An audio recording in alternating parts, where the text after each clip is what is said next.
Bonsoir à tous et merci tous les jours de choisir la télévision Shekina TVS pour vous informer. Au sommaire de ce journal, un énième accident de la circulation sur la voie express non loin du lieu dit Belle Peinture.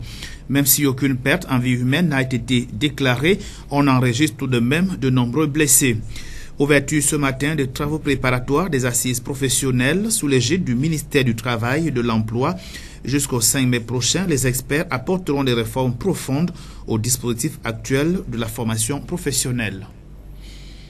Rebonsoir et merci de votre fidélité sans cesse à nos programmes. Je le disais tout à l'heure, un accident de la circulation est survenu cet après-midi sur l'axe échangeur PK5 Belle Peinture.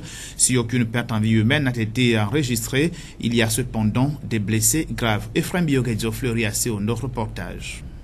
C'est ce véhicule de marque Toyota usage taxi immatriculé FK 135 AA assurant la desserte pont des Charbonnages à Wonje avec à son bord près d'une dizaine de passagers dont la majorité seraient les élèves des établissements scolaires de la place a fait une sortie de route spectaculaire en ce début d'après-midi à hauteur du quartier Belle Peinture.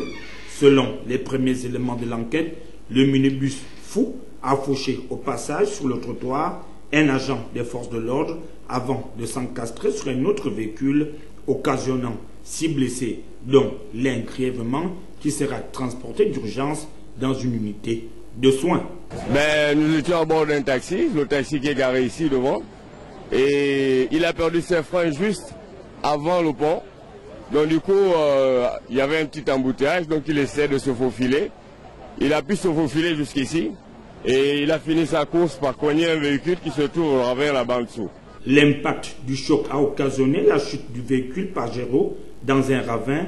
Lors de notre passage, le conducteur du taxibus accidenté était toujours coincé dans un amas de ferraille. Quelques badauds essayaient tant bien que mal de lui sauver la vie avant l'arrivée des secouristes. Le bus était vraiment en vitesse, il a commencé à percuter, la Pajero qui se trouve dans le ravin là-bas, et subitement encore, il vient encore damer l'autre, ainsi de suite. C'est là où le taxi lequel on était s'est arrêté. Là où nous sommes descendus maintenant pour voir. Au Gabon, les visites techniques, c'est n'importe quoi. C'est les vitesses. Oui, c'est à bord. Ah, il a heurté un jeune homme là, je ne sais pas s'il a même envie. Devant là-bas. Non. L'excès de vitesse. Il y a un charbonnage. Cet énième cas d'accident de circulation survenu sur cet axe routier relance la réelle question, non seulement sur l'état de nos routes, mais aussi sur l'état mécanique des véhicules qui assurent quotidiennement le transport urbain dans la capitale gabonaise. De la nécrologie dans ce journal, le monde de la communication à nouveau en deuil, frappé par le décès de Nina Masunga, une caméra-woman qui a servi dans plusieurs médias de la place. Son portrait avec Fabiola Mengue. La caméra-woman Nina Masunga est décédée mardi 25 avril 2017 à Libreville, des suites d'une maladie. Nina Masunga était élégante à l'allure d'une femme typique gabonaise. Elle impressionnait tous ses collègues sur le terrain par sa force de travail et son dévouement à son métier. Elle fait ses premiers pas à la radio-télévision Nazareth avant de regagner l'équipe de Télémège. Après un bref passage à Télé Africa, elle mettra son talent au service du département sport de Gabon Télévision après Gabon 24, enfin pour une agence d'image portugaise où elle travailla jusqu'à ses derniers jours. Elle quitte le milieu de l'actualité politique pour les terrains de sport où elle montre et prouve ses compétences. Nina excelle dans la retransmission des rencontres de football en direct. Elle nous quitte à la fleur de l'âge. Nina Masunga est regrettée par toutes les personnes qui l'ont connue. Elle laisse une famille complètement éplorée. Que la terre te soit légère. Cette professionnelle du monde des médias et à certains reportages qui ont été diffusés sur nos antennes portaient bien la signature de Nina Masunga à qui nous disons que la terre de nos ancêtres te soit légère. Nous poursuivons ce journal une carte du monde portant sur les pays ayant les femmes les plus faciles à séduire, publié par un coach en séduction américain classe les Gabonaises dans la catégorie des femmes faciles à avoir, un classement tout de même discutable dans cette analyse de Pierre Parfait Badikoumba. Une carte mondiale des femmes les plus faciles à séduire a été établie par l'américain Rouge 5. Un coach en séduction, blogueur et auteur de nombreux ouvrages consacrés aux techniques de drague et à l'étude du genre féminin. Cette carte de la drague comporte 5 catégories de pays, allant de très facile à avoir à très difficile à avoir. Ainsi, sur la carte du monde de Rouge 5, pas de quoi en être fier. Les filles gabonaises sont classées dans la catégorie « facile à avoir ». Si ce classement est très discutable, il n'en demeure pas moins que de nombreux faits tendent à le crédibiliser. Perte de dignité ou de valeur culturelle, de nombreuses Gabonaises ont un habillement vulgaire qui exhibe l'anatomie et étale les protubérances fessiers et mammaires. Banalisée, la prostitution des jeunes femmes est de plus en plus perceptible. Bon nombre d'entre elles, scolarisées ou non, livrent leur corps à des hommes rencontrés pour la première fois contre de l'argent. La précarité des familles, la déchirure du tissu familial, la recherche de la facilité, la consommation de l'alcool et des drogues, la conjoncture économique que traverse notre pays sont loin d'arranger les choses. Au Gabon, les jeunes représentent plus de la moitié de la population. S'ils font fausse route, d'autres raisons peuvent être évoquées. Il est clair que plus un pays a une économie forte, un environnement stable où les richesses sont raisonnablement redistribuées, meilleures seront ces femmes. De même, là où règne la pauvreté, la prostitution s'installe. Politique sociale boiteuse, formation et emploi des femmes qui laissent encore à désirer, ramènent à un questionnement. Les Gabonais n'ont-ils pas finalement que les femmes qu'ils méritent? Ouverture ce matin à la Chambre de commerce de Libreville des travaux préparatoires des assises de la formation professionnelle, lesquels apporteront des réformes profondes dans le monde de la formation professionnelle. La cérémonie d'ouverture s'est déroulée en présence du secrétaire général de la formation professionnelle représentant le ministre du Travail et de l'Emploi en Péché. Reportage. Chefs d'entreprise, d'administration et experts vont jusqu'au 5 mai prochain au cours des travaux préparatoires des assises de la formation professionnelle plancher sur la réforme du dispositif de formation professionnelle qui doit conduire à l'amélioration de l'employabilité de nos compatriotes afin d'avoir une main-d'œuvre qualifiée qui permettra d'exploiter pleinement les nouvelles opportunités économiques. À l'ouverture des travaux préparatoires, ce matin à la Chambre de commerce, le secrétaire général de la formation professionnelle, représentant le ministre du Travail, de l'Emploi, de la formation technique et professionnelle et de l'insertion des jeunes empêchés, a exhorté les uns et les autres à œuvrer pour la réussite de ces travaux. Très bien, le Gabon ambitionne de devenir un pays émergent à l'horizon 2025. Et à cet effet, il mise sur la pleine participation de ces différentes forces vives. Cette vision du chef de l'État, son Excellence M. Ali Bongo Ondimba, traduite à travers les engagements pris dans le plan stratégique Gabon émergent, balise le chemin de cette ambition pour laquelle le ministère du Travail, de l'Emploi, de la formation technique et professionnelle et de l'insertion des jeunes a un rôle majeur à jouer, notamment dans le développement du capital humain. Compte tenu des résultats attendus, nous osons croire que les travaux de ces assises nous permettront de trouver des solutions durables aux problèmes de l'emploi en général et celui de l'insertion des jeunes en particulier qui se pose avec acuité au Gabon avec la conjoncture économique difficile. Aussi, je vous exhorte à œuvrer en apportant chacun en ce qui le concerne une contribution significative et efficiente pour la réussite de ces travaux. Les travaux qui s'achèvent le 5 mai prochain se dérouleront en 4 sous-commissions, la sous-commission gouvernance, la sous-commission finance, la sous-commission contenu pédagogique et la formation et enfin la sous-commission liée à l'aspect du marché de l'emploi.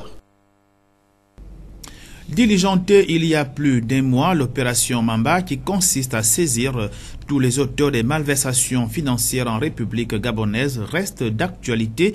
Des faramineuses sommes et bien d'autres matériels auraient été réquisitionnés chez les auteurs ou chez les coupables, mais cependant on s'interroge sur la destination de ces sommes d'argent. John Hilaire Bouya, reportage. Depuis le lancement officiel de l'opération Mamba qui consiste à saisir tous les auteurs de malversations financières au Gabon, Certaines têtes de responsables des administrations privées et publiques sont tombées dans les mailles du filet en justice gabonaise. Certains proches collaborateurs du pouvoir visiblement cités dans les affaires de détournement des biens publics sont en cavale. Contre toute attente, cette opération semble être menée sur l'ensemble des compatriotes qui ont décidé de divorcer avec le pouvoir en place. Chose curieuse, au cours de ces arrestations, des révélations sont fracassantes. Certains journaux révèlent des sommes lourdes telles que 100 millions de francs CFA détournés pour des besoins personnels. Ces biens matériels et financiers sont parfois retrouvés dans les domiciles concernés ou dans les comptes bancaires en étranger. Pour ce qui concerne l'argent réquisitionné par les forces de l'ordre et de défense, plusieurs interrogations alimentent les conversations dans le pays sur la traçabilité et la destination de ces sommes après leur réquisition. N'est-il pas temps d'informer le Gabonais lambda, surtout à l'heure où le pays traverse la conjoncture économique? L'actualité politique dans ce journal hors de nos frontières, direction la France, candidat au second tour de la présidentielle française. Emmanuel Macron et Marine Le Pen sont aujourd'hui confrontés aux critères d'électeurs. Une analyse faite par nos confrères de la presse internationale. Emmanuel Macron, Marine Le Pen, deux finalistes à la présidentielle, deux visions de la France et un électorat bien différent. Dans une étude sociologique, l'Institut Ipsos a détaillé le profil des électeurs selon l'âge, le revenu ou encore le niveau d'études. Par exemple, Marine Le Pen a séduit 30% de personnes non diplômées, seulement 19% pour Emmanuel Macron. Mais plus le niveau d'études est élevé, plus le candidat d'En Marche recueille des suffrages. 30% des bacs plus 3 contre seulement 9 pour Marine Le Pen. Même disparité selon les revenus du foyer. Marine Le Pen obtient davantage de votes pour les ménages gagnant moins de 2000 €. Au-delà, Emmanuel Macron capte un peu plus d'électeurs. Sur la répartition des genres, les hommes votent plus pour Marine Le Pen. À l'inverse, Emmanuel Macron a un électorat plus féminin que masculin. Chez les jeunes électeurs, la candidate du Front National a fait une percée notable, notamment chez les 18-24 ans. Mais c'est bien Jean-Luc Mélenchon, le candidat de la France Insoumise, qui a su le mieux capter cet électorat avec 30% des suffrages. Chez les 25-34 ans, Emmanuel Macron obtient un peu plus de votants que Marine Le Pen. En revanche, cette dernière n'a pas réussi à capter l'électorat des seniors, la catégorie d'électeurs qui votent le plus. 19% chez les sexagénaires, seulement 10% chez les plus de 70 ans. Cette catégorie a massivement voté pour François Fillon, le candidat battu de la droite et du centre. Le secrétaire général de l'ONU tire une sonnette d'alarme sur les conditions désastreuses dans lesquelles se trouve aujourd'hui le Yémen. Un reportage de nos confrères de la presse internationale. Depuis 2 ans, le Yémen est ravagé par la guerre. La situation humanitaire empire chaque jour. Ce mardi, l'ONU, par la voix de son secrétaire général, tire la sonnette d'alarme. Un enfant de moins de 5 ans meurt au Yémen toutes les 10 minutes de cause évitable. Cela veut dire que 50 enfants au Yémen vont mourir durant la conférence d'aujourd'hui. Nous constatons les effets dévastateurs de la famine sur une génération tout entière. Antonio Guterres a aussi annoncé à Genève que l'ONU avait récolté 1 milliard d'euros. C'est la moitié de la somme réclamée pour enrayer la plus grave crise alimentaire au monde. La guerre qui oppose les forces gouvernementales soutenues par l'Arabie Saoudite et les rebelles Houthis, soutenus par l'Iran, a fait plus de 7700 morts. Selon les Nations Unies, 19 millions de personnes, soit 2/3 de la population yéménite, ont besoin d'une aide humanitaire d'urgence. Parmi elles, près de 500 000 enfants. Face à cette urgence humanitaire, la population tente de faire entendre sa voix. Des Yéménites engagés dans une marche pour le pain sont arrivés à Hodeidah, un port à l'ouest du pays. 225 km à pied en provenance de la capitale Sanaa pour faire passer leur message. Stop au blocage du port, vital pour l'arrivée des produits alimentaires. C'est de là aussi qu'arrive l'aide humanitaire internationale. Ils réclament qu'Hodeidah soit épargnée par les combats et déclarée zone protégée. Du sport dans ce journal et avec la Fédération gabonaise de Tonfa et Self-Défense qui poursuit ses activités sur le plan national en appui aux forces de défense et de sécurité. Yasser Nicolandon. La Fédération gabonaise de Tonfa et de Self-Défense poursuit ses activités sur le plan national. Objectif, former une force de défense, gendarmerie nationale, police militaire, armée de l'air, pour ne citer que cela. Surpris sur le terrain par notre équipe de reporters, Maître Wongo et les siens étaient à pied d'œuvre. Nous avons un programme de partenariat avec eux Et il faudrait que quand nous initions au niveau de la Fédération internationale les nouvelles techniques de combat militaire, les nouvelles techniques de self-défense, close combat, MMA, Krav Maga, il faille que nos partenaires eux aussi soient imprégnés de nouvelles techniques de combat. Et c'est dans ce sens que nous avons ouvert ce stage avec nos partenaires gendarmes, de manière à ce qu'ils soient imprégnés de nouvelles techniques de combat militaire niveau 2, afin que nous, population, seront sécurisées. Donc c'est dans ce cadre que nous avons démarré ce stage niveau 2 en technique de self-défense, combat militaire, neutralisation, close combat, Krav Maga. On a au total une 60aine, et on a un mois, vous voyez, c'est des gars, on ne fait pas de stage de 2 semaines ou de 3 jours, non. Sinon, l'appréhend, ça veut dire le stagiaire ne comprend rien. C'est mieux de donner un stage d'1 mois. En 1 mois, il a à la sortie de ce stage, après 1 mois de cours, il a les capacités mentales, morales en place et facultés en place, afin de permettre que ce qu'il a appris au stage, il puisse le développer en unité constituée avec les autres. Et c'est pour le bien du pays, c'est pour le bien de la gendarmerie, c'est pour le bien des forces de sécurité et de défense. Quant aux stagiaires, l'enseignement est bien acquis et compte de mettre en exercice pour le bien-être des hommes en treillis et de la population gabonaise. C'est une bonne initiative, c'est dans le cadre pour nous, pour améliorer nos unités d'intervention. Vraiment, on félicite le commandant en chef d'avoir pris ce partenariat avec... on ne peut pas dire qu'on connaît, on est toujours dans l'efficacité, il faut toujours rester dans la même dynamique. Parce que si vous voyez que si nous restons toujours dans le, comme on appelle, le relax, il faut toujours cultiver ça pour que ça reste toujours, les mobiles sont toujours à nous. Maître Wangou et les siens comptent mettre en place un système de défense sur le plan local afin de désarmer et de traquer les malfrats, vivement que ces élèves assimilent toutes les connaissances mises à leur faveur. Et voici à présent votre rubrique Expression libre. La question du jour vous a été posée par John Hilaire Bouya, à savoir en quelle année fut fondée la première prison gabonaise.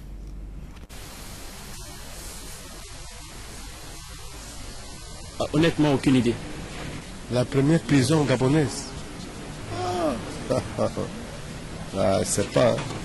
Sinon, je sais que c'est un peu longtemps. Bon, j'essaie de mettre un peu au moment où nous avons eu l'indépendance. 1972. Aucune idée. Aucune idée. La première prison gabonaise. J'ai entendu parler de ça hier soir au journal. Là. Il parlait de, je crois, 1600,